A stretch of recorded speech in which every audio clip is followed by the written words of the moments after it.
O, e ngā mana, e ngā reo, e ngā kāranga maho te motu. Tēnā koutou katoa. Nau mai, hoki mai ki tēnei puri I pāho o Bring a Plate from One Fish, One Scoop. The old master, Hamish John Drummond here. Albie, Nuno File, Wilson here as well. Good to see you, brother. How are you? Good, bro. It's been a day. We had early morning triathlons and step classes, but we're here. Yeah. Dinner all wrapped up. Kids are ready to go to bed soon. So bedtime too. Half completed by the time we left. Yeah. And I say we because there is a third human in the footy this evening. Kia ora kōrua. Kia ora. We're talking a man who's been on this earth for nearly 7 decades. Wow. No. Yeah, I think you're allowed to round down. Oh, 6.5-ish. 6.5, yeah. What, 50, nearly 50 years in education. Wow. Raised 2 young stallions, led teachers, led schools, led national organisations, and leading his own family as well. Oh, it is my own father, Paul Arthur Drummond. Welcome, my dad. Welcome. Honestly, I was a bit nervous. I have watched all the podcasts. You've studied. So I actually now consider it a real privilege and honour to be here. So thanks for the invite.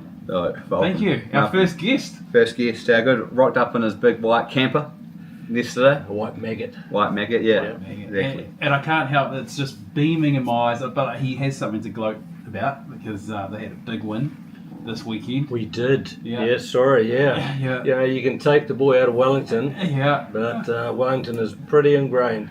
Even for, Hamish and Andrew, our sons, who didn't spend a lot of time in Wellington. So, but it's in the blood now. Yeah, good. And good after a famous Crusaders loss as well. Yeah. Just out of time recording. Not just a loss, it's a beating. It's a beating. From the mighty Brumbies. Yeah. Hopefully, get him out early. Get him out early in the season. But we've seen it before. Yeah. Okay. They always start badly, the Crusaders, and they always seem to finish well. So Dad's here. Dad, on your way with Mum and a bunch of mates down to the Central Lakes area for the New Zealand Open. Yeah, the Golf Open. Yep. And we're pretty excited about that. And popped in to see the newborn baby, which is not yet born, so still too new to see. Not happening. There's only a few hours opportunity left. Yeah. So in the late Sunday hours, perhaps. So rewind. I thought the trip down here was for baby, but no, it's for. Of course it was. Oh, okay. Of course it was. And as a consolation, if that all timed right, then we'd carry on. Okay. But we are booked into Arrowtown motor camp, so we can't let that down. But we're hopeful that either on the way there, in the next 24 hours, or on the way home, maybe we'll be able to catch up with our new mokopuna. Yeah, how good. Nice. So I think we'll do it. Well, Dad, you've brought something. It is Bring a Plate. So maybe how about I think we'll start with our usual tikanga of bringing, and then we'll dive into you and your legacy, so to speak. Well, off camera, you reminded us that Bring a Plate's anything, right? It could be food, it could be conversation, it could be gems of knowledge. It's anything. So what have we got? Well, 66 years, you've kind of accrued a bit. Yeah. But what I wanted to bring, because I hope it lands well with Hamish. This will be good. One of the many gems he's tried to bestow on me over the years. This is brain food. Okay. And I like to take, I've got to give some credit to his mum as well, but Mrs. Frisbee and the Rats of Nim, the book. Right down the barrel. I remember the book. And one of the things that used to happen was we got into the routine of reading aloud. And in our family. Yes. Yeah. And I would, at bedtime for the boys, I would go in and I would read a chapter book. Okay. And this one was one of the books that I read. And there were many others. Yep. Can you recall any of them? Kinzuki's Kingdom was one. Yep. Oh. The Power of One might have been one. Hatchet. Oh, that's a good book. Hatchet was one. Simon. Yep. What's that one called? The boy in the wheelchair. In the pajamas. And yes, I know the one you mean. And there's also we had Great Gilby Hopkins. I think British Terabithia. Oh, that's Pinballs. Right. Then we watched the movie British Terabithia and I cried. I remember. Yeah. How good. Blue Bat, about the fish. Yeah, that's right. So Kill the that books was going. some, Classics. And when you're a busy parent, Yeah. you know, you kind of, it was the one way of connecting each day, most days, and that would be the part of the bedtime routine. And we did this right up until he was 18. Please tell one more page of the bricks of Nim. I thought a bit strange when he was at university and I had to actually connect with him, call in, Zoom into Dunedin. What's the next? What's going to happen next? All the boys are crowded around the No, but till right up until they were in secondary school. Yeah. So I think if we did nothing else other than give our kids a love of reading, Yeah. you've done them a huge service and a head start in life. So both our boys are great readers, and less now. Shout out, absolutely, great reader. And so I'm pretty proud because it was something that I really really enjoyed, and I think the kids expected it was part of our routine. Part of the routine. Yeah. And so, I mean, are you going to read us a page and bring us Yeah, back? I don't in think this? so. No, And why that book? Why did you choose that one? I think I chose this because it's one of my favourite. I just there was a whole lot. I remember reading this to one of my Yes. classes in primary school as well. And I do remember, obviously as a kid you just kind of grow up thinking whatever you're doing is normal. Yeah.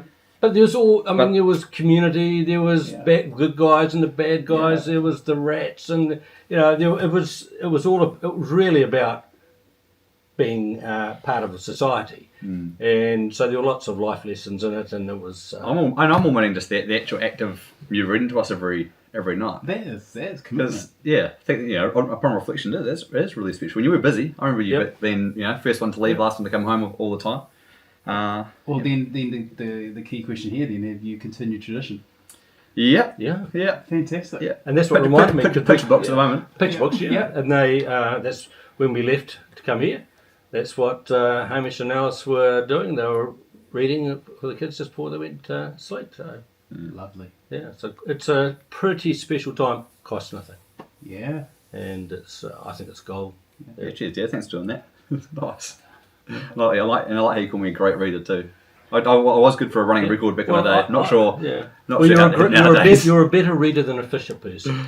Yeah, true. Because yes. we go fishing, and most kids would love it. To go fishing, and his brother was a competent fisherman. He was junior Dawnbreakers, junior fisherman of the year a couple of years, I think. Yeah, but we would go out in a boat. We fortunately have a boat, and we'd be Bold one, first boat. bold one, and this guy would just go into the cabin and read the whole time we're out there.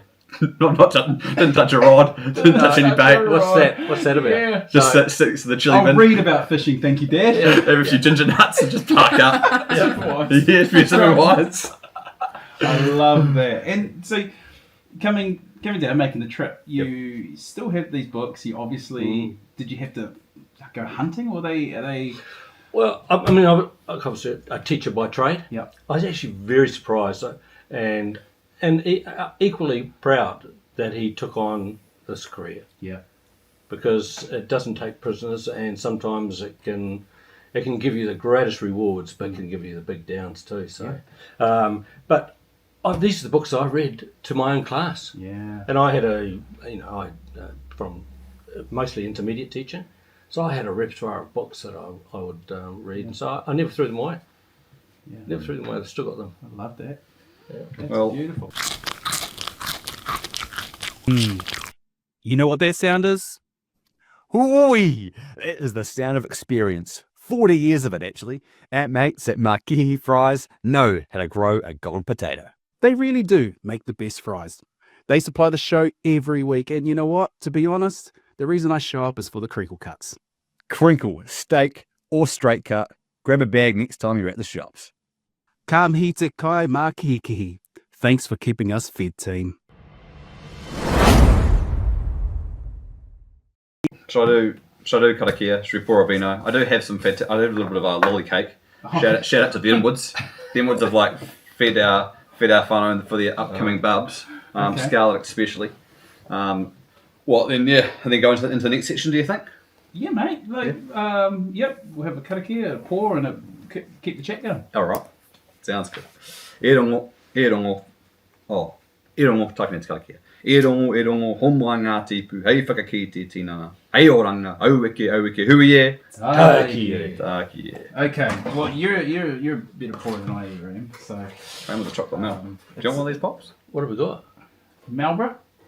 Marlborough Save. Oh, Seb, can't go wrong. Okay, glad. I had to quickly check with your son. It's like, can the old man have one? So, Oh, yeah, no, yeah. Well, Absolutely. back in the day, certainly, but you would be more entailed, but thank you. nice. So that's my plate. I was thinking, we had some kamokamo for dinner and some cabbage and some chicken. I thought, What's kamokamo? it's like a squash. It looks like a... What would you say it looks like, hun? It looks like a... On the outside, looks like a squash. Yeah. Like, yeah, you think it's a pumpkin, but on the inside, it's sort of like... It's green. It's the same family. I think it's the same family as a pumpkin. Yeah, but green intake. So we just want to say thank you to our sponsors, Makikihi Fries. The supplying of the chips, Spicy Boys. Now I don't know if you obviously you said you heard all the episodes and you obviously saw or heard the pour of the spicy sauce that Hamish delivered. Yes, that he first did. episode. I do recall that. I would stay away from most of these. You don't want to burn it. I've got a hot taste. Okay. How about you decide? Which one should he try? But not the one at the beginning of your podcast. Yeah. Yeah, you did this. There it this, is. that's right. Yeah, maybe just the OG. Yeah. Little dab on those.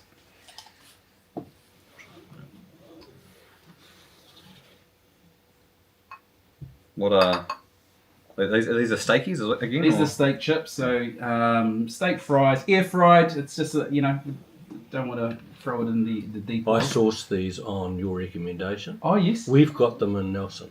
Oh, fantastic. Yeah, at Back and Save Yep. in Nelson. Sort them out, and they have been a staple part of our carb diet. And I have to agree. Sometimes they don't look the best, but they taste the best. Yeah. Yeah. As you can see, they didn't come out very well in the. No, air they don't fryer. brown in the same way Yeah, out there, yeah. but they are some of the best chips I've ever had. Nothing wrong with a happy surprise, you know. That's it. Under Yes. promise, over deliver. That's it. That's actually probably one of the teaching mantras you've had. That's right. No, it's one of my personal mottos, actually. Oh, cheers, man. Cheers, everyone. Cheers. Thanks, Dad, for coming on. Yeah. Thank you. Great Our to be first guest. Yeah, looking forward to unpacking. Go on, your pops. Hoorah. So maybe we'll get, I guess you let Albie and the followers know a little bit about you. Yes, please. Sure. Growing up in the mighty Stokes Valley, Yeah. what was that like as a young, Koronui. a young Paul Arthur Yeah. in the valley? Yeah, certainly all my growing up, right up until I left secondary school, we grew up in Stokes Valley. Stokes Valley's in Wellington, if you haven't read about Hutt it, by the Valley, way. Yeah. between Lower Hutt and Upper Hutt. Didn't know that.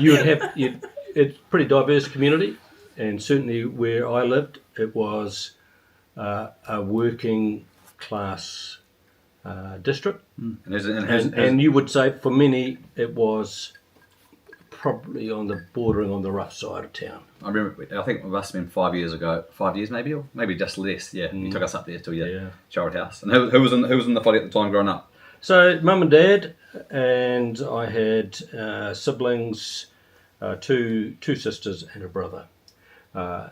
Those are the ones I knew about at the time, but history would say that I've learnt about a few more Yeah, good. that surprised me in adult life. But that's another story for probably another time. But family keeps on delivering. Maybe later on the podcast, see how deep we See how get. far down we get in this one. But Stokes Valley, although it was hard and at times, but it was a community, and it was a community of all sorts of people. I went to school locally, to Stokes Valley School, and then on to the local intermediate, which you had to bus to because there wasn't one in the valley. Okay. So we went to Tighter Intermediate. You're playing sport and that stuff. Yeah, played for the valley, both cricket and rugby. But a lot of my growing up, I spent with league.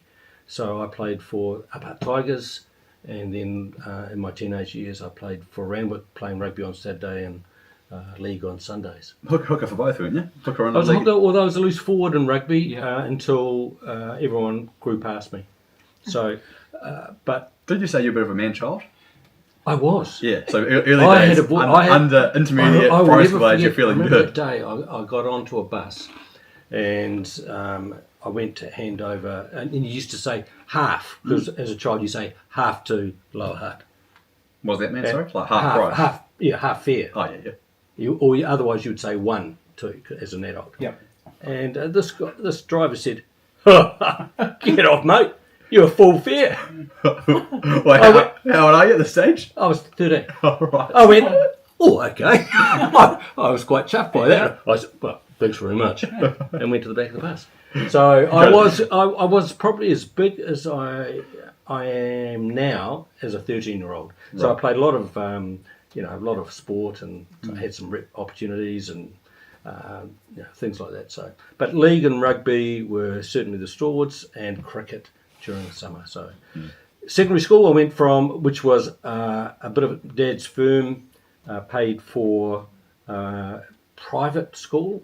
So I went to a Catholic school, St. Pat's Silverstream, and I spent my secondary school years. I was the only boy from Stokes Valley, all of Stokes Valley, who went to St. Pat's. Wow. And I would roll my socks down because I could almost get away with being Hutt Valley High School with a single white stripe rather than the blue. And On the walk home, whatever you on mean. bus, on Was transport. there a Walking beating down the or street. a bit of stick? A bit of stick. Yeah. And to be fair, probably took me 2 or 3 years to get really into school there. I was a fish out of water. You know. We good? We like, you go up to be a principal and a teacher. Were you good at school? Were you like, I love school. oh, yeah. That's probably why I never left. I went into teaching against the horror of my father's aspirations. But Because you said firm, what was his mahi? You said his firm. he worked as a foreman at Pilkington Brothers, which made windscreen glass. Oh, yeah. And many a holiday I spent working there, shift work. And so And a part-time horticulturalist was that, wasn't he? my father. I remember going to his batch. Yeah, you saw a side of him where he was slightly more mellow. He was a hard man, to be honest. Yeah. And a lot about me being a dad now is not wanting to be like my father. But he mellowed when he got older, he was a bit of a scoundrel. Right. He kind of was a little bit on the edge. Yeah. He did have interests in horticulture. And How were you when Sal? when I say that, I don't mean the garden out the back. Yeah. He used to make these magnificent muffins. Oh, yes. Yes, he made muffins that were famous in the Wairarapa. Oh, yeah. Is it a Drummond family recipe? That's that right. we can bring next Well, plate? I didn't pass it down. And he did lots of things that were Arthur Daly-ish. A few of the older listeners and watchers will know who he was.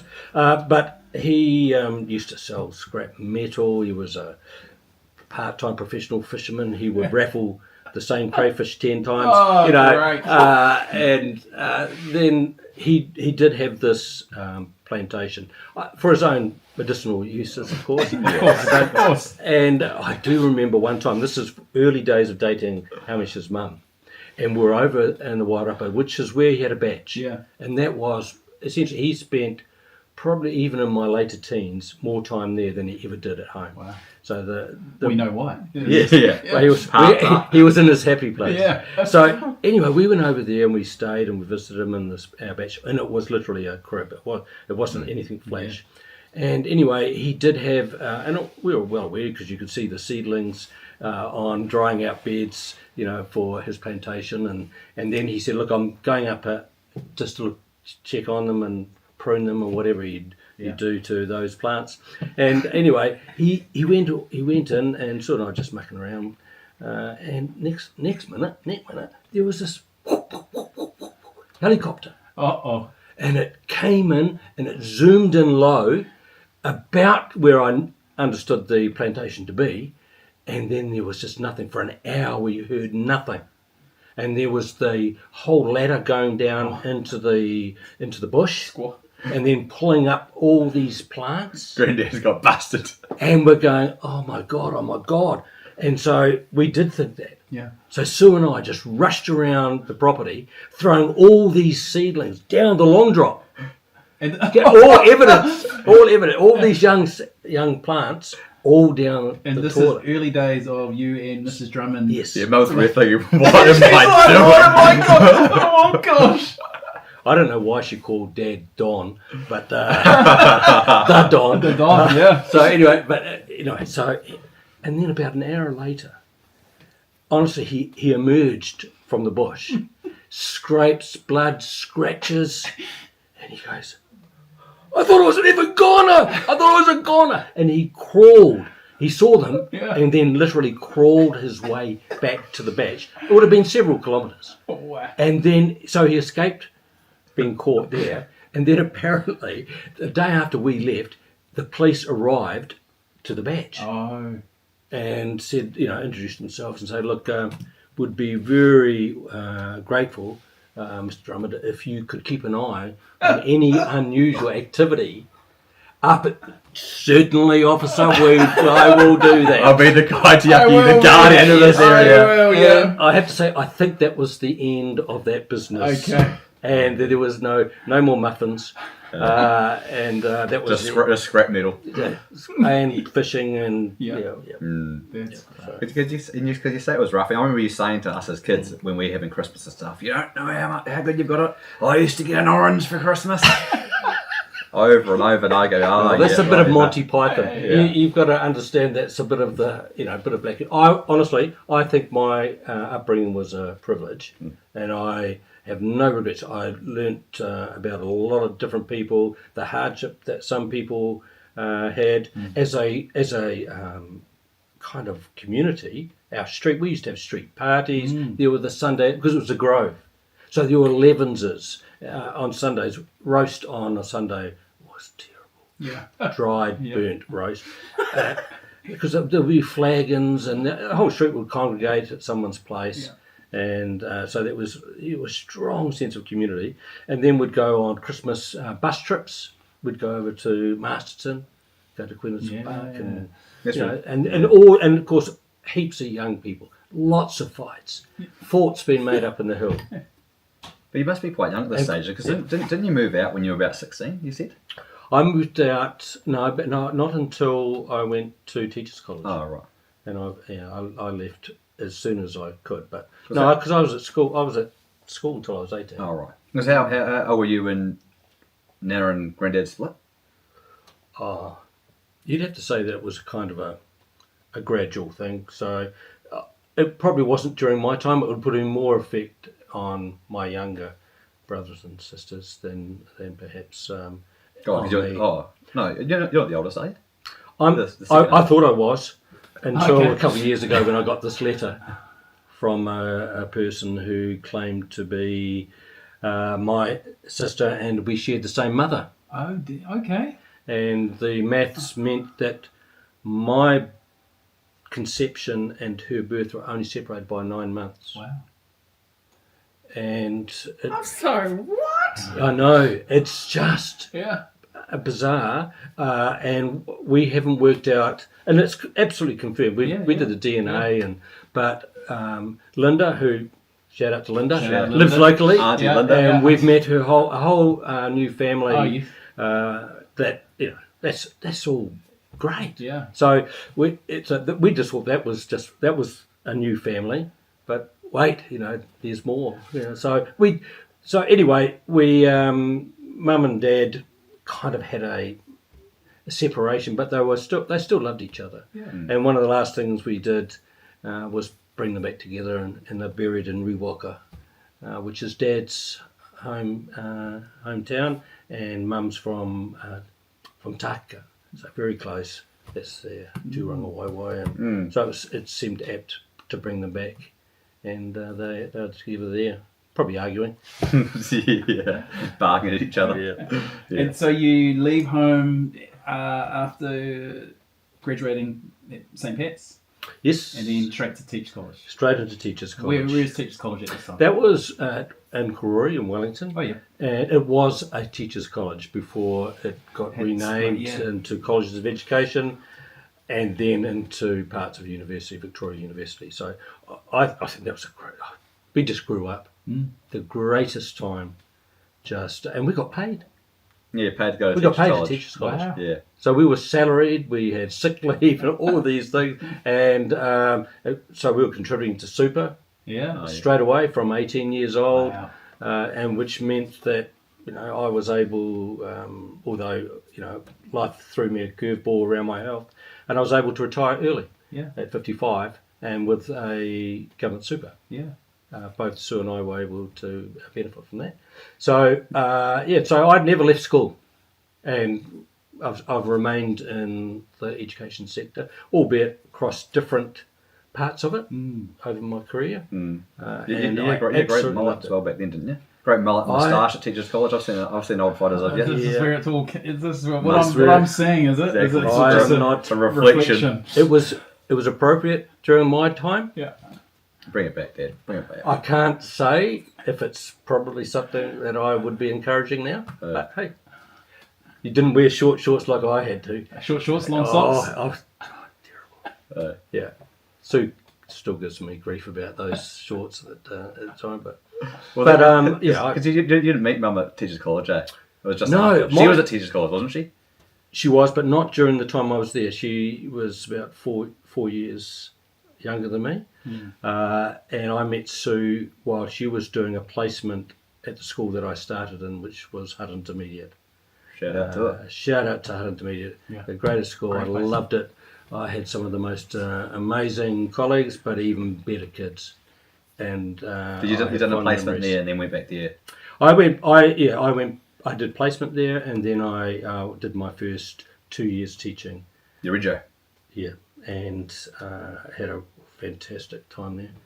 I think but then left, and then came back for a position of responsibility, and I spent a good part of a decade working at Hutt Intermediate. Still one of the places that I have the fondest memories. Well, and then you see a hot young Sue Drummond walk into the staff room as a as it turned training out, teacher or something. I Who wants to go there? Yeah, I get some bad rap, and Sue tells an exaggerated story about meeting me, but Oh, here's your chance. here's my chance to put the We'll set the record straight. yeah, absolutely. But she was a student in a colleague's classroom, but within the same syndicate, and I noticed her. And I kind of Was it the made, shorts? made well. The short shorts made it very obvious when you notice someone. But the good thing about this is there were short shorts, but there were also short skirts. So,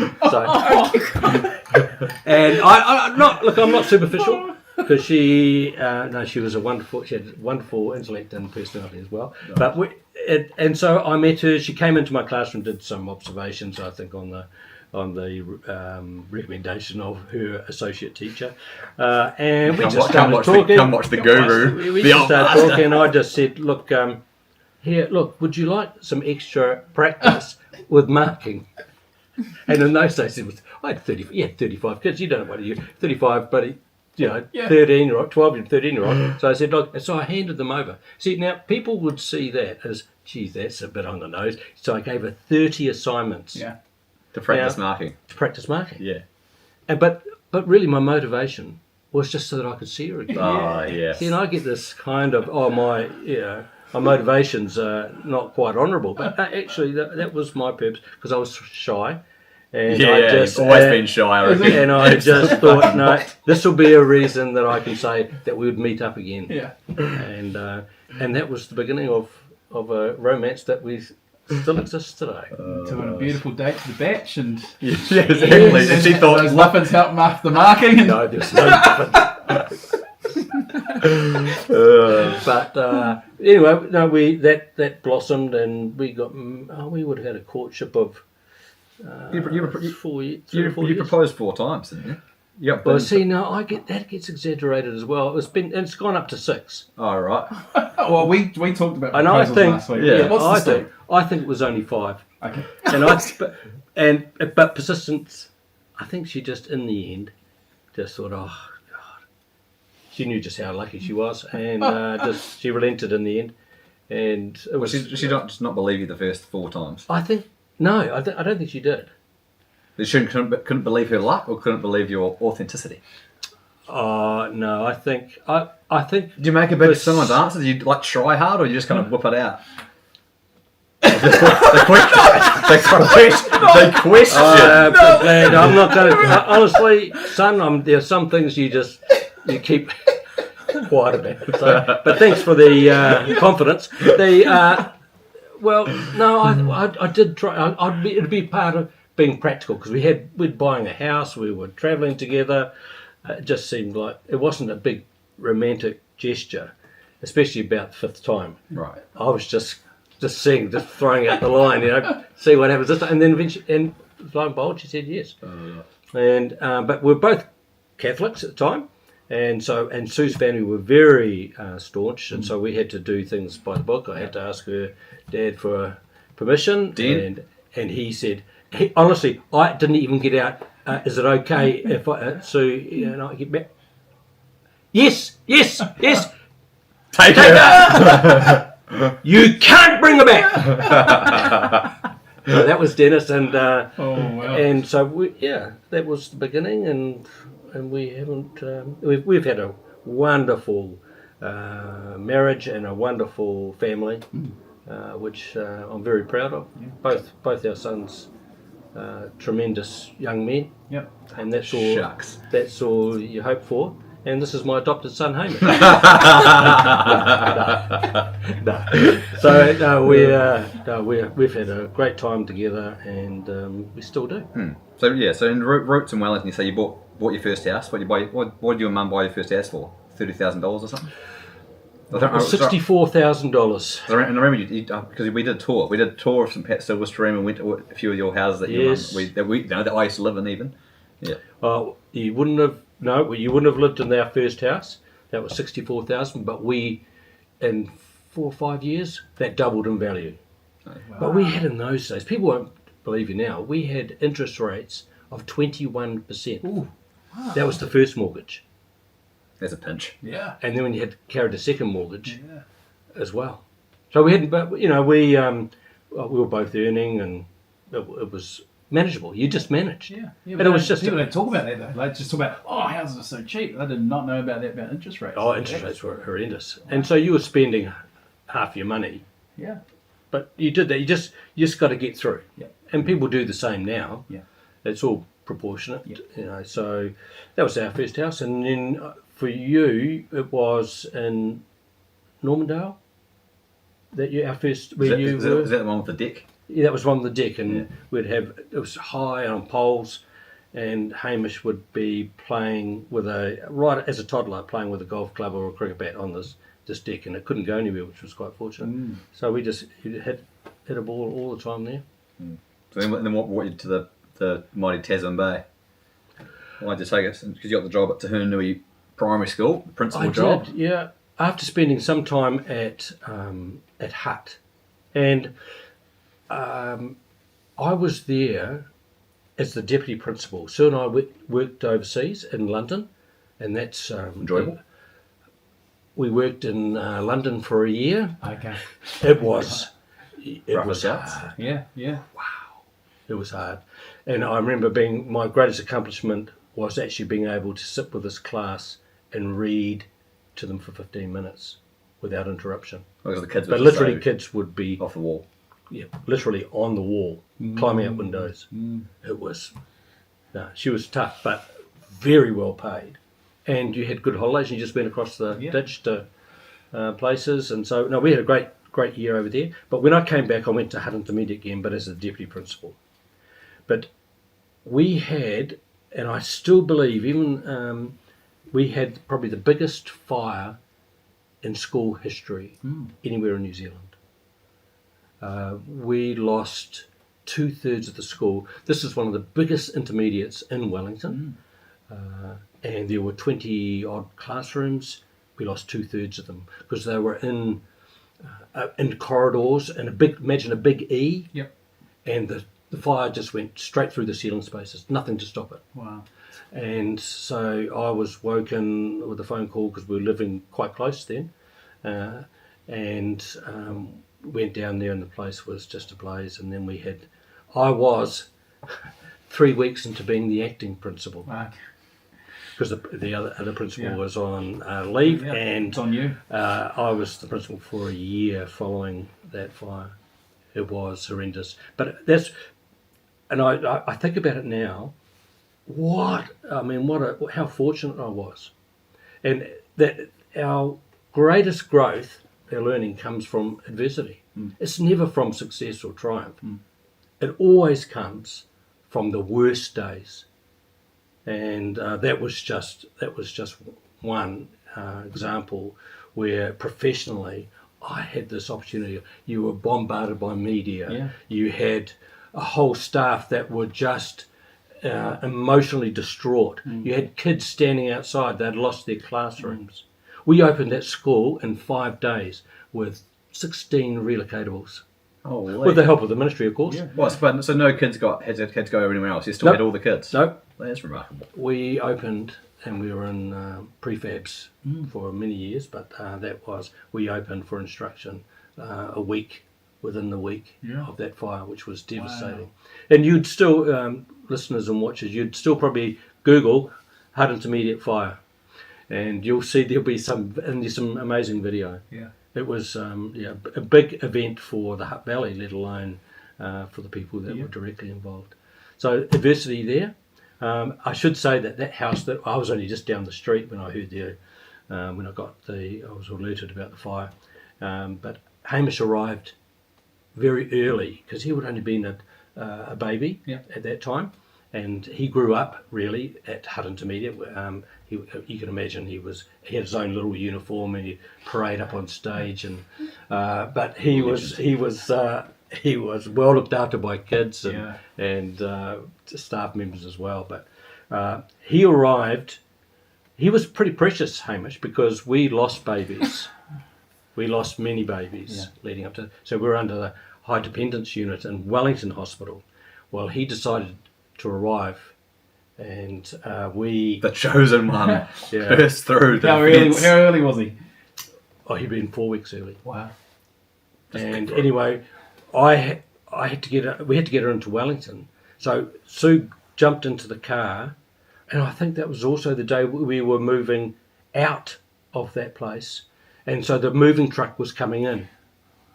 It was. Got the time. And the truck hit the roof, driving down the driveway, and we say bye, and Sue's dad came to the rescue and her brothers, and they handled the whole move. Yeah. And we went into the hospital. I had Sue on the back seat. She was on hands and knees. And we got to the motorway. And if you know Hutt Valley, so Petone to Wellington, to Newtown, we got to the ramp to get off in Petone. Traffic jam, gridlocked. So we pulled over,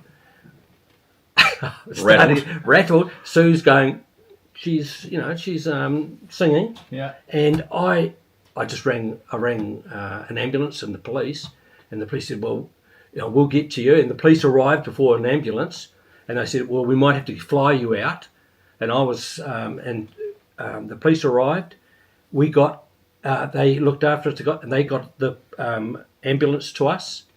And then the police got in front of the ambulance, and we drove, and they just parted like Moses. Wow. And parted the motorway and all these cars, and we went all the way down and arrived at Wellington Hospital, and he arrived within 15 minutes. Up arriving. And not on the back seat of my HR Holden, so that was good. The chosen one. The chosen one. Yeah, you so, made an entrance. Yeah, so he made a huge entrance. Even there was even an article in the paper.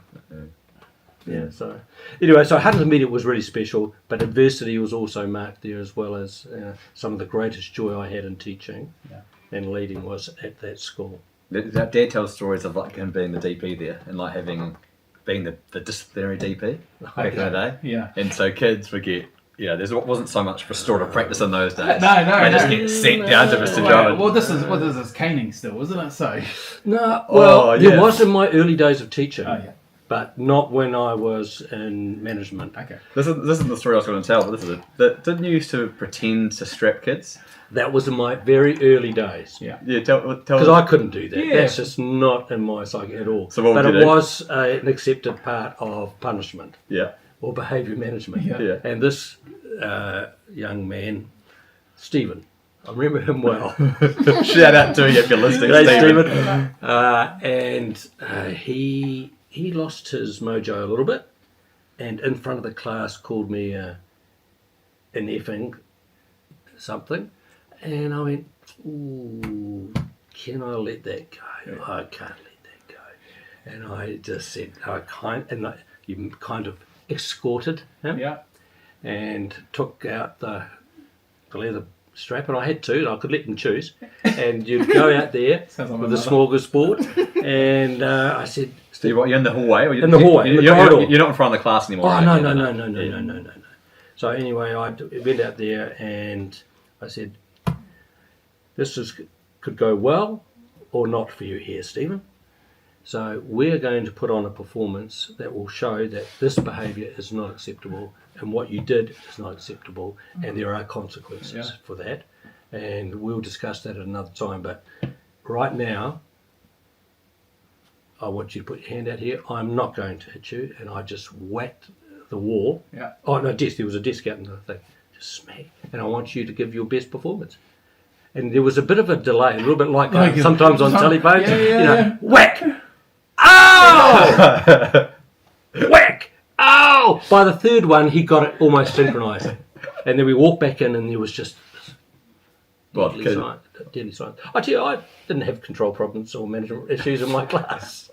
But we had, so that, I look back at some of those practices and you just can't condone them. And we laugh about them now, but I don't look back and think that was a great thing to be doing by fear. In the end, I didn't have to manage kids by fear. Yeah. How much has the profession changed to you in terms of, whether it's from the strapping, just pedagogy, or we can get, just in terms of just the profession in general? I think as the teaching part, the classroom part, and I've been on both sides of leading and being a teacher. But as a teacher, I think we've sucked the fun out of a lot of teaching with so much compulsion, the narrowing of curriculum, not being out the kind of written expectations, the expectations of community, parents, kids who no longer, it's. They don't fear. And even respect is hard earned. It can be done. Yeah. Good teachers can do it. Don't get me wrong. But I think the job has got a lot harder, and I think the curriculum has got a lot less sensitive to what is good for kids. And unfortunately, you can see the politics in it, and it lurches. I wish politicians would stay out of teaching. It would be, and I just see now, you think about every walk of life, everything that happens in society now has changed and modernised over 100 years. You think of medicine, you think of the things that are happening now that weren't available 10 years ago, 20 years ago. But what is happening now with politicians? They want us to go back in education to reading, writing and maths like a drill and textbooks. And sequential learning, when we all know that actually no kid learns like that. It's like expecting all of us to run 100 metres as a 5-year-old and we'll all cross the line at the same time. Yeah. Kids don't grow like that. So if kids don't grow like that physically, emotionally, socially, why would people think that they'd do that cognitively or academically? But politicians do. Yeah. So teachers get used as a sandpit, both ends of the political spectrum, and what I see is taking us back to what would be in medicine a lobotomy for a headache. It's just not the way we should be. Our children should be thriving and growing and learning. You also must have seen quite a bit of that, because obviously you've been a principal 11 years at Tahunanui, but then 15. Oh, sorry, 15.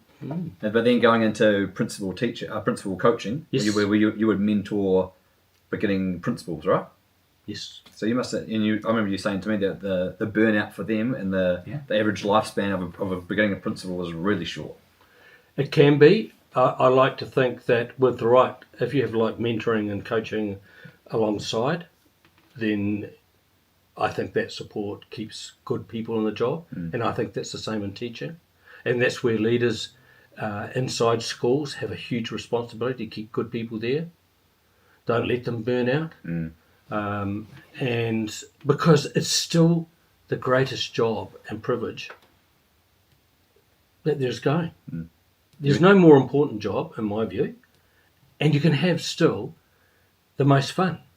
And when I was teaching, kids, they'd laugh at your jokes, even when they didn't think they were funny. It was just, you had this captive audience, and you'd have fun with them, and they would learn. And I see kids now who are 50 years old. Yeah, right. And they still can recall things that we did in the classroom. And guess what? It wasn't a maths test. No. And it wasn't a particular exercise, a reading exercise. It was camp. It was the laughter. It was the some of the sports. It was How you make them feel. yeah. And it's a cliche, but it's true. I wonder how the kid felt when you were a DP at Hutt Intermediate and he was complaining around his rights, and you kind of go up in his face, rights! You have no rights! Not in here! He probably grew up with, man, Mr. Drummond is the man. I love that guy. I bumped into that young man. Did you? Yeah. As he is 20, he was 28. He was part of a friend's group and their sons, and he came over and reintroduced. I, of course, have no recollection of him because you're right. Kids were sent to you, so I used to have to put this. That was my day. That's why I wanted to be a principal, because I didn't want to be a DP anymore. Because that was it. Because that was I was the bad cop. Yeah. And you can get quite good at it, and your interrogation skills got very good. And you would bluff your way through a question. So you're going to tell me now? Yeah. Or do I have to bring in the person that saw it happen? Entrapment. Sounds like my childhood. I've been in trouble. This is going to be. You're going to feel better about this, by just kind of telling me about it. Yeah. Rather than us going on and on again. Then the consequences would be worse for lying than they would be for the thing that you did in the first place. Oh, it sounds like the speech I'm that sure, I got. So me and my brother got the iPad speech. Oh, yeah, we won't talk. We could talk about that. But this young man, he did come up to me and he said, "You said this to me," and I was kind of mortified of all the things. He wasn't, he was. I was mortified at that. But I tell you one thing. Was he happy or was he angry? Oh no, he was laughing. Oh, right. It was funny. But he was. I mean, and I think always when you go back and you meet a teacher or a principal or a staff member from the school that you attended, you come back and you reacquaint and go, "What on earth was I worried about this guy for? He's so short." Right. It's just. But I've met up with past students, and it's been always apart from one, a really rewarding experience. I think I know the one. Yeah. The broken arm one. Yeah. Yeah. Shall I tell that tale? Oh, it's not bad. Yeah. If you want. Well, I'm just think that we don't underestimate. I don't as a parent, as a teacher, how powerful our words are, and we don't always know when they land. I always used to say to Hamish, one of our mantras, I said, "Always look behind you." It used to be to look behind you to pick up your, the towel off the floor, or the skitties in the toilet. In the toilet. But it also means how you left a person, with what you did or what you said. And I had a student at Hutt. He was a Form 2 student, and I bumped into him as an adult. And this was prior to where life changed dramatically for him. He said, "I remember you." And I said, "Oh," and I recognised him. He was a massive young man. You laughed at me when I broke my arm. And I said, "Graham, I'm really sorry." Graham was part of one of the Form 2 classes, the Year 8 class, that absolutely loved. There were some fantastic kids in there. And I remember Graham, and he said, yeah, we went on a run, an obstacle course around the school, and we had to climb over the cricket nets. And he said, and I fell, and I came up to you, and I just sent you away and said, don't worry about it, and then you laughed. And I said, Graham, I'm really, really sorry if that's what you felt happened, and if that's the only thing you remember about that class, because I remember it being a pretty special group of kids. You obviously don't remember that. No, of course not. Of course, yeah. Of course not. That young man grew to be, he killed a bouncer at a nightclub, escaped from prison, and then killed someone on the Wainui Hills. And many people who may be listening will know the incident that I'm talking about. And Graham, I'm really sorry that, I'm sure it had nothing to do with where his life led. Yeah. There are a lot of things that were happening for him, but so that was one interaction with one student, and that's what he took from it. Yeah. Out of all the days, the whole year. Yeah. And then you contrast that, as a principal coach, I went to a beginning principal conference, Hui, and this young woman came up to me, Kelly Wihongi, and I remember Kelly when I was at Gracefield School, and I said, "G'day, Kelly," and she said, "Mr. Drummond, Paul, please, I just want to say thank you. The reason I'm a principal and a reason I was a teacher was because of you." I said, "Oh, Kelly, and she said, one day at school, I was really upset. As a kid, As a student. kid, as a kid at school, as a 9-year-old. And I must have been on duty, and she wasn't in my class, so I went up to her and I sat beside her. I said, "What's going on, Kelly?"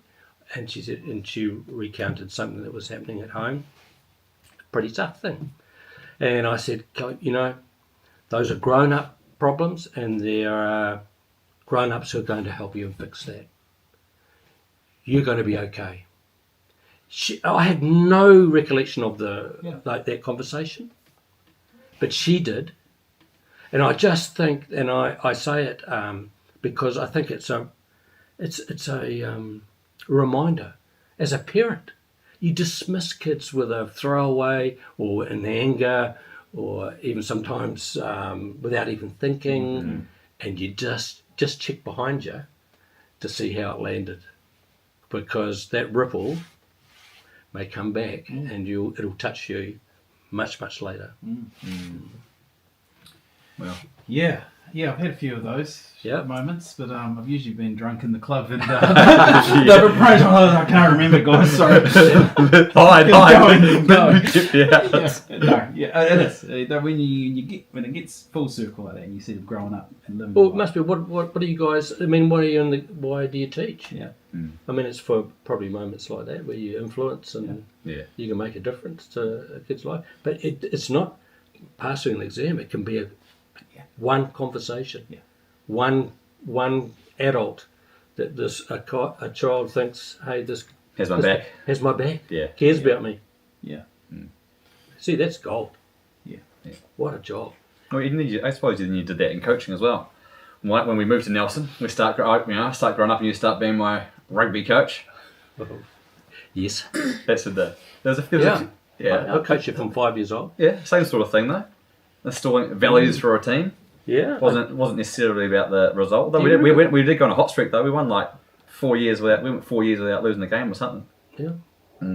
But I remember there was occasions where Hamish, we were playing, and I mean, you both, remember as a kid, if it was raining in the morning, go, "Oh no, don't let it be cancelled," and you'd be mortified if a game was cancelled. Yeah. Well, we played one game, and I was at you have the aftermatch, and you hand out the player of the day or whatever, and talk to the parents and the kids and saying what went well. And where's Hamish? And he's sitting in the middle of the field, bawling his eyes out, and Sue goes over to see him because I was, and he goes, "What's going on?" No one passed me the ball. Well, give me the ball. Give the chosen one the ball, would you? But I have to say, I have to be apologetic because not only, I mean, he was a good footballer, and of course, as being the coach's son, have you coached your kids? I have. Yeah. And I think your kids get the rawest deal. They do. Well, you red carded me one game as well I'm gonna for the dubious spear tackle.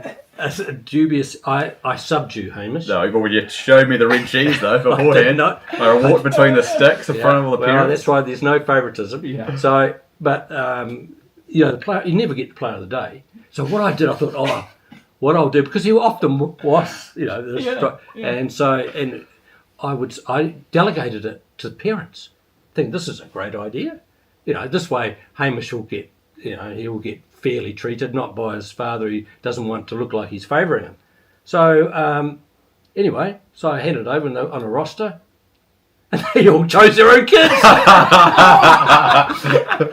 So poor old Hamish. No happy meal for me.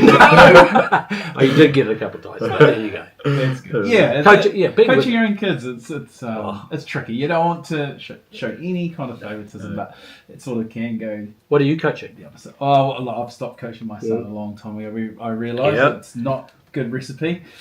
Let him flourish on his own. Else's, It's like teaching them to drive. Oh, I've already tapped out of that. We haven't even started. I'm looking at my wife for that job.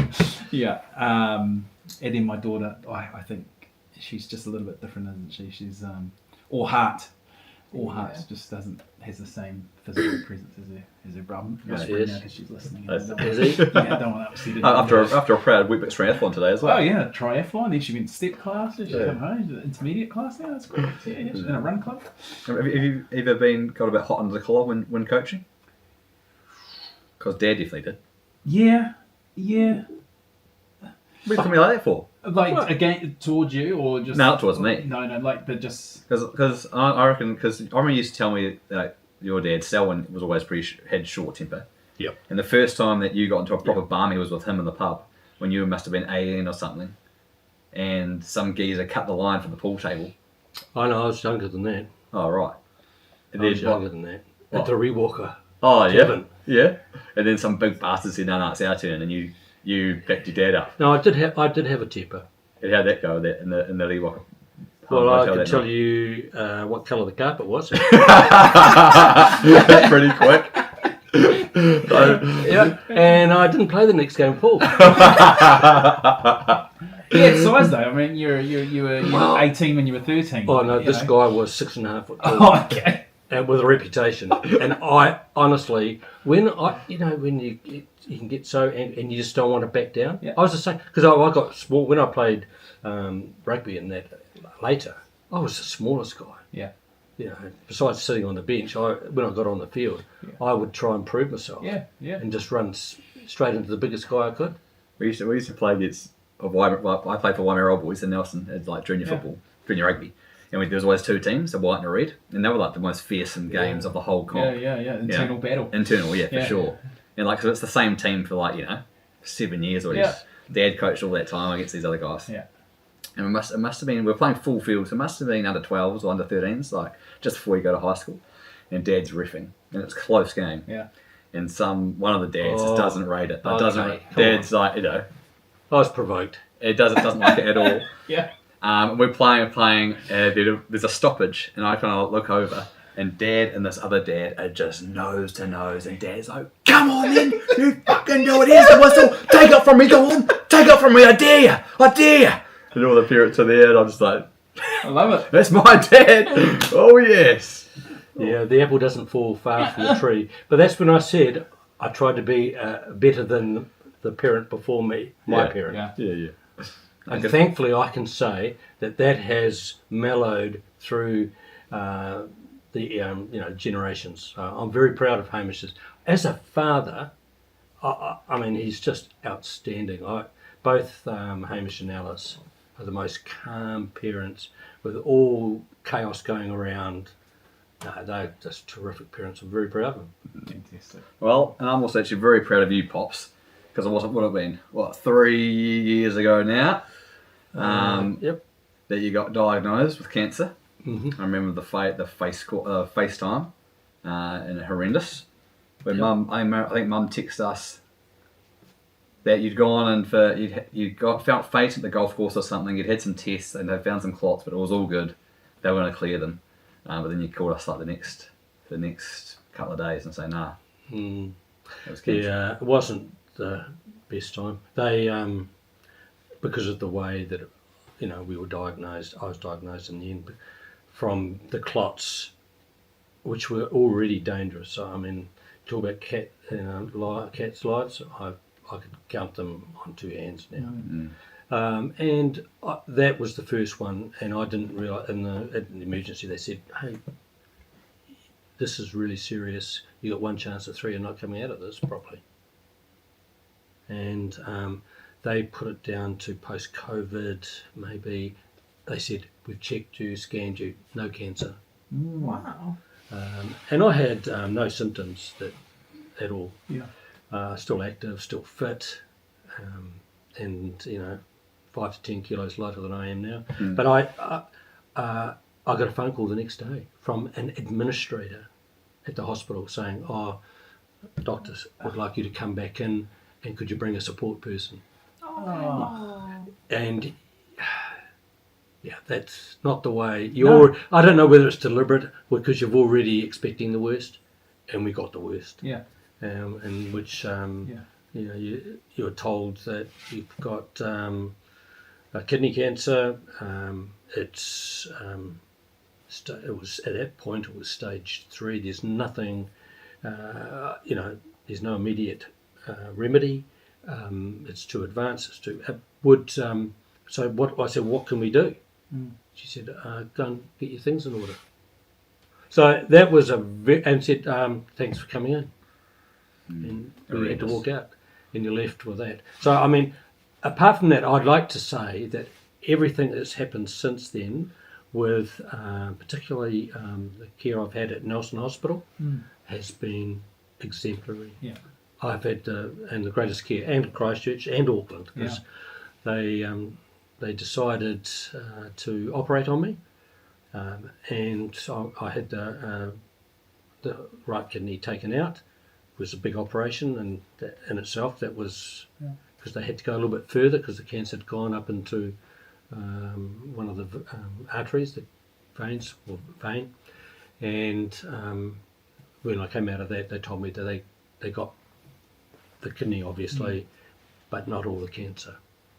And within a few months, then I had metastasized into my spine, and then I was told, you're stage 4, and all we can do is palliative.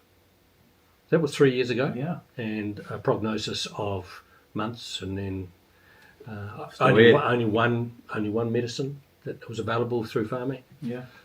And that kept me alive for 2 years until something else was available. Yeah. And I've had that adversity, that physically being unwell. And a lot of families have experienced this. Close family, it's horrendous. Yeah. But at the same time, I consider myself very lucky. I mean, I've had this time, not only to do all the things I want to do, and they're not elaborate kind of bucket list things, but to spend time with your family. Yeah. I've got a no arsehole policy now. I don't have to deal with people that I don't want to be with. Yep. But at the same time, every moment, whether it's as simple as watching something decent on TV, laughing about something, going for a walk, hitting a golf ball when you can, fishing. Listening to your son's podcast. Right up there. That's gone right up. You think you're never going to have that moment of stardom in your family, and yet Look at here that. it is. Yeah. To the masses, to ngā hau whā, all 4 corners of the globe here. Absolutely. But I mean, I know it sounds ridiculous, but it's a gift. Yeah. And I think that's been my attitude to it. And there's a few, one you do have to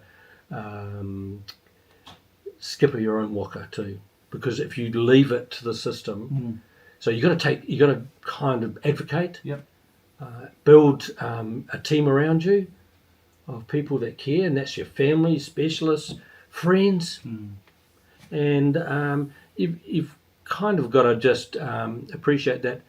Yeah, the day, all life is just noticing the day and sucking the joy out of it, whatever it is, and it's when you get to something that is confronting as your own health, boy, you don't waste time, or you notice it, and so as much as this is life, it's going to shorten my life without doubt.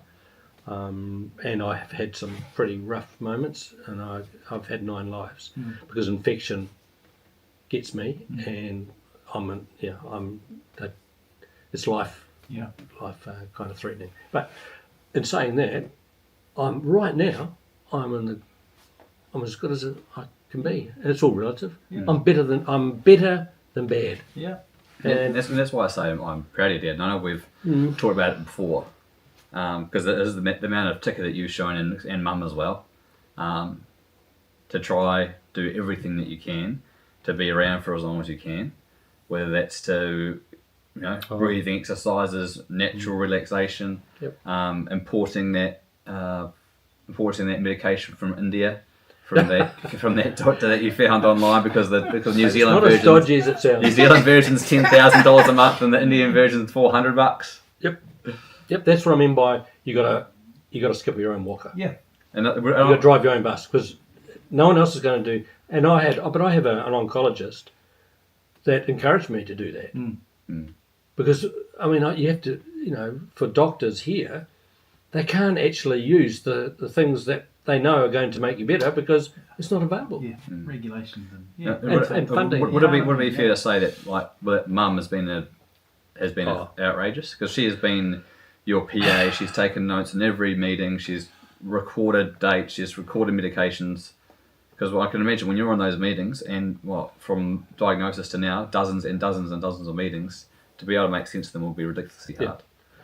Suze, I do jokingly say she's matron. Yeah. And I do not underestimate what she has literally kept me alive, and I love her for it. And I say that this in many ways has been 3 of the best years of my life. That's why. Yeah.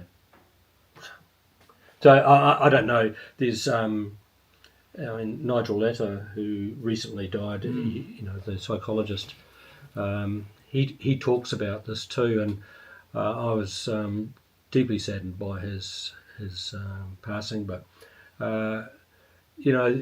having the people around you, people that you love, because in the end, that is all that counts. Honestly. People around you. Yep, people around you, your family, friends.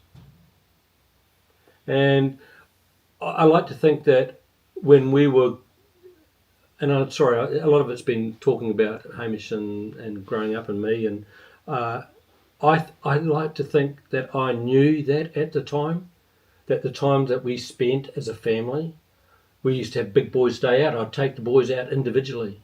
Every second birthday. And we'd go and do something just with each other.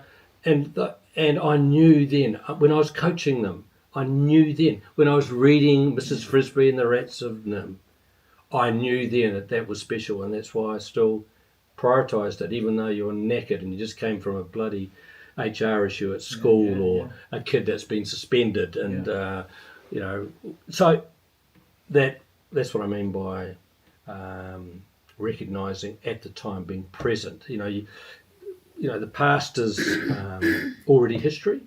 The future's a mystery, and you've just got the joy of the day. And if we kind of notice it, present in it, boy, does that. I'd hope that you didn't have to have terminal cancer to realise it. To notice it, to live in the moment. Oh. Yeah. No, you've always been relatively philosophical. Yeah, the mattress. Look behind you. Fly the Drummond flag was the other one. But yeah, I think these last 3 years, especially this last probably year and a half, when you've been well enough to do stuff, well enough to travel, has been priceless. And so Yeah, thanks, mate. I really appreciate all the effort that you do to come down, to drive down, to fly down, and to see us and to see Mila and Murphy run up to you every time to ask them where Papa is, what Papa's doing. It is magical. Yeah. There you go. That's exactly what I'm talking about. Those are the moments. That's now. And can't wait for the next one to eventually arrive. Yeah, exactly. And but thanks for that. As I say, I'm grateful. I've had in many ways a privileged life, but I've also, my legacy will always be what Sue and I are leaving behind, which is our children and our grandchildren, our DNA, and I'm pretty proud of that. Yeah, I'll drink to that. Yeah, bloody hell. Drink to that. Cheers. Holy pops. And I'm glad your DNA hasn't fully left you, because we talked about Selma being a hothead and you being a hothead, and how in these last years. How come you haven't got that? Hey, have you got a temper, Albie? Yeah, I have a temper. You have a temper. What does that look like? I've never seen it. Always Mr. Calm at school. Oh, well, you haven't, running away from me, hiding in toilets and giving me the run around. You're not at the end of that. No, I have a temper. Yeah, I get moody and grumpy at the kids, but You kick the toilet door. Yeah, No, but I think the toilet door asked for it. I think anger's all right. Yeah. I don't think you'd say not being angry is not okay, because I think there are times when anger is appropriate. Or like when you're walking out of the hospital after one of your oncology appointments, and you're walking across the road, and some guy in a red sports car gives you the bird, and he's get the fuck off the road. That's when you're allowed to get angry, Dad? Come on, turn around, say it to my face. I've got nothing to lose, mate. Nothing to lose. Come here and say it. Yeah, he talks how he's like, this last. I'm really turned a corner. I thought I'd turned a corner. No assholes. No. I matured. And you bring that up. But it's true. You can't, as I say. It's Last week, no. Last year. It was way up in the white caravan. Yeah. No, and to be fair, sport can bring out that in me. And when some of their views, some of their world views, that can get me on my soapbox. Good to see Dad commenting on Facebook posts that way. Well, what we'll do, because we always have a segment called 10 in the bin when we finish that, right? So we have a quick break, and because you sounds like there's some people who have views that need a 10 in the bin from you, sir. So we'll find out who they are, and you have a 10 in the bin this week? Yep, I could bin someone. Yeah, I can bin something too. So we have a quick break, and we'll come back. This episode is fired up by our mates at Spicy Boys Limited. Jay and the team have gone from farmers markets to supermarket shelves across Te Waipuna. We're talking about the Oi Oi and the Yearboy and the OG. If you want to spice up your life, you need a bottle of this in your pantry right now. Spicy Boys. Local heat, world-class flavour. Spicy. No, my hoki mai. Just in the intermission, Dad was kind of apologising to us to say that he's talked too much, and we all here emphatically said, no, you had the floor, you are the guest, take the reins. But it did remind me of, and we were talking about our wedding videos, or our wedding last week. Yeah. From our wedding video, Dad spoke and did a great job. Great speech. Great speech. But it was long. Oh, it was long. I timed it. It was 5 minutes. It wasn't 5 minutes. And I don't know, and he was speaking so eloquently, but he was speaking slowly, like this. And Class was in session. Oh, yeah. It was great. It was lovely. It was beautiful, whatever. But, and then in the wedding video, Andrew gets up. Yeah. And he goes, thanks, Dad, for letting everyone here know that me and Mum are the only ones who don't have an unjustified ego in the family. You speak well, Dad, but whose night is it? And it was the biggest, it was the loudest laugh, the loudest noise of the whole evening. So it just really You got Really? the pop. Yeah. That hurt. That was, that hurt. But no, Fair. you have not done that this evening, Pops. That was play on the call. That was my sin bin. Yeah, well, you don't deserve to go to the bin. No sin bin here. No. Today. It's been great. Who wants to bin first? I will, because I'll let you guys finish. Okay. I just in keeping with some of my kōrero about education, where it's heading, I've got to give 10 in the bin to Seymour. Oh, Yeah. I honestly, Yeah, take down. he's got to get out of education sandpit. Okay. Leave it, and in fact, all politicians should agree to leave education to the people that know about it Right. and work in it. And what they're doing to curriculum and what they're doing to tikanga Māori and is appalling. So, Mr. Seymour, Show him 10 in the bin, show Dave. him the cheese. 10 in the bin, Dave. Yeah. I love that. Yeah, nice. I love that. This is probably our first politician on the bench. Yeah, it is actually. Yeah. Yeah. I guess what is it? Is he St. Pat's? Old St. Pat's? He's not to my knowledge. No, I think he's No, of course not. Dan, what's your name? High school. We don't claim What's the school that plays St. Pat's in the traditional? I'm sure he's one of them. Isn't it St. Pat's Town versus St. Pat's Silver Street? Well, Isn't there's it? lots of traditional games, but I'm not sure where he's from. Oh, I just remember seeing him in some traditional rugby game. I thought it was St. Pat's, but no, never mind. I remember playing. Yeah, I remember playing him playing on that celebrity basketball game like a couple of years ago. Oh yeah. Yeah. Oh yeah. Enough of him. See ya, brother. I'm gonna put myself in the bin. Episode 5. We talk about Valentine's Day. We talk about romance. Yeah.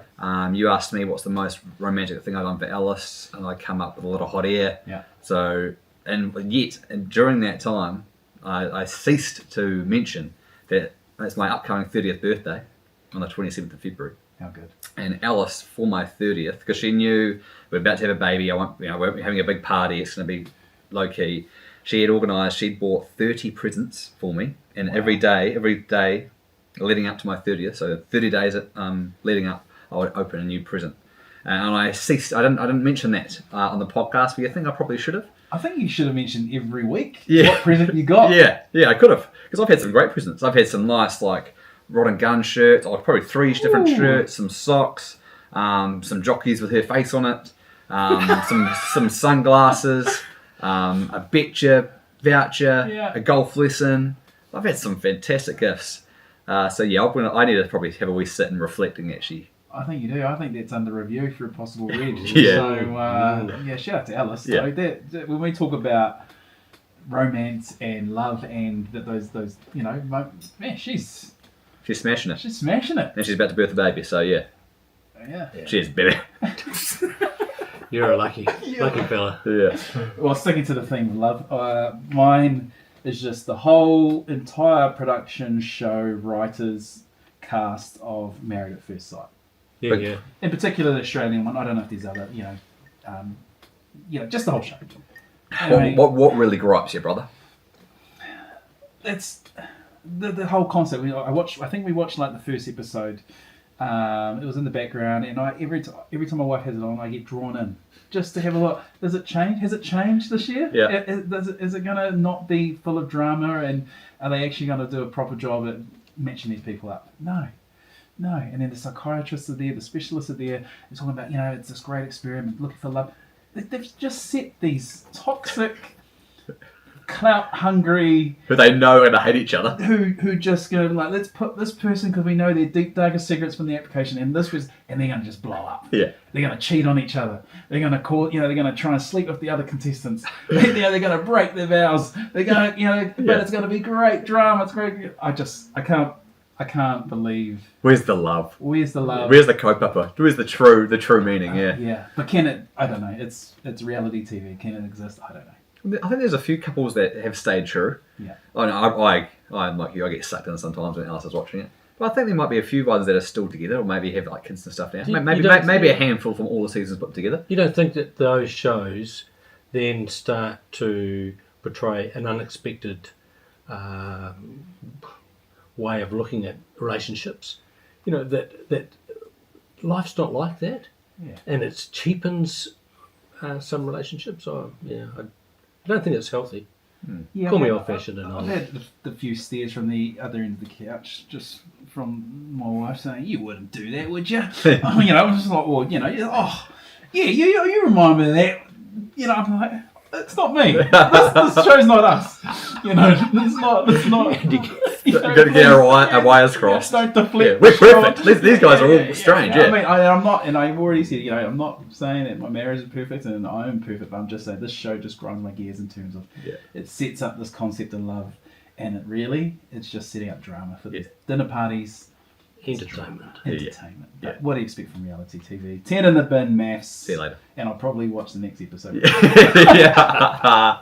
Oh, good stuff. Look, that's our episode. I appreciate you coming on, sir, and My pleasure. Thank you. It's been great. When Hamish said that you were keen to come on and he wanted to share your story, I said, great, let's do it. I didn't know what to expect. This show, I still don't know what to expect, but this has been nice and heartfelt and real. Yeah.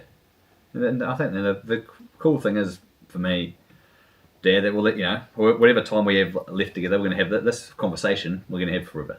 Yes. You know, so I've exactly why I did it. Yeah. This is the now that I said. Why? You know, my default is yes, not no. Yeah. Oh well. Ka nui te mi ki a koe nau tōku oranga I te aki, nau tōku tiputanga I te aki hoki. You know, you've helped me grow, you've opened my whakaaro, in my opinion, to things. And you know, where sometimes when I listen to you, sometimes I didn't. But yeah, being able to spend this conversation with you, but yeah, these last few years have been really, really special. So I appreciate you coming out and sitting with us for the. Enjoy it. Thanks. Love you, mate. Cheers, bro. Yeah.